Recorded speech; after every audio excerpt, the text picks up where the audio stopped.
L'ennemi a su tirer les leçons de ses erreurs. Hannibal a modifié à jamais l'organisation militaire des Romains. Avant Cannes, il changeait de général tous les ans. Après la défaite, ils comprirent que les généraux devaient avoir une expérience du commandement qui durait plusieurs années. Sans cette expérience, les Romains n'auraient jamais conquis tout le bassin méditerranéen. Les grands généraux romains, comme Jules César ou Pompée, ont tous gardé leur grade pendant des années.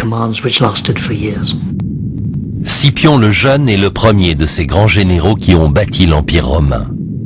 Après avoir balayé les troupes carthaginoises en Espagne, il entreprend de vaincre l'homme qu'il admire le plus au monde. En Italie, Hannibal est dans l'impasse. Mais pour que les Carthaginois perdent vraiment la guerre, les Romains doivent leur prouver qu'ils n'ont plus le monopole des bons généraux. C'est ce qu'ils font grâce à Scipion le Jeune, plus tard surnommé Scipion l'Africain. Présent lors de batailles remportées par Hannibal, il a appris à ses dépens le sort terrible qu'un bon commandement pouvait réserver à une armée.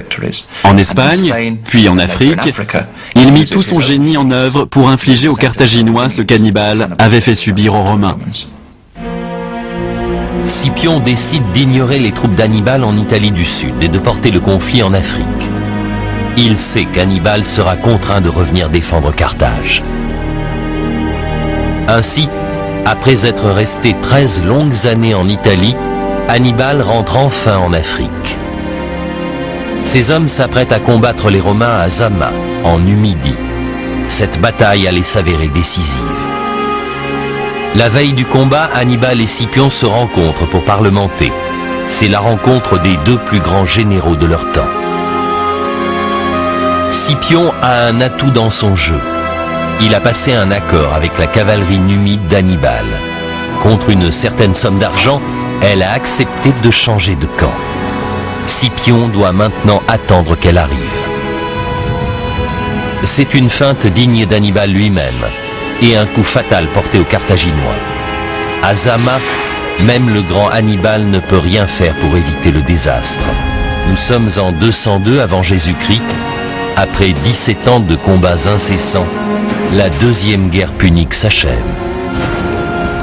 Zama est le Waterloo de la deuxième guerre punique. Il y a deux raisons à la défaite d'Hannibal. Tout d'abord, il a pour ennemi un général aussi doué que lui. Tout comme Napoléon a affronté Wellington à Waterloo, Hannibal a rencontré Scipion à Zama. Ensuite, la qualité des deux armées a changé. L'infanterie romaine est toujours plus nombreuse que celle d'Hannibal, mais elle est désormais composée de soldats aguerris qui se battent depuis 20 ans. En outre, l'armée romaine dispose maintenant d'alliés à cheval.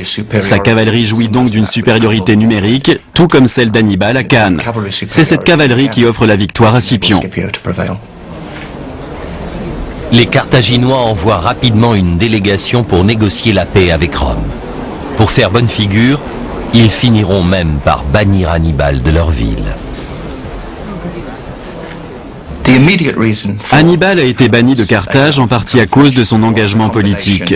Décidé à nettoyer la ville de la corruption, il s'est fait beaucoup d'ennemis.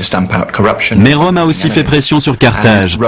Elle redoutait que sous l'influence d'un grand leader comme Hannibal, Carthage ne retrouve sa magnificence d'antan. Rome, de son côté, ne cesse de gagner en puissance. Pour Hannibal, c'est une tragédie. Après tant d'années de lutte, il voit sa ville humiliée et son ennemi couvert de gloire.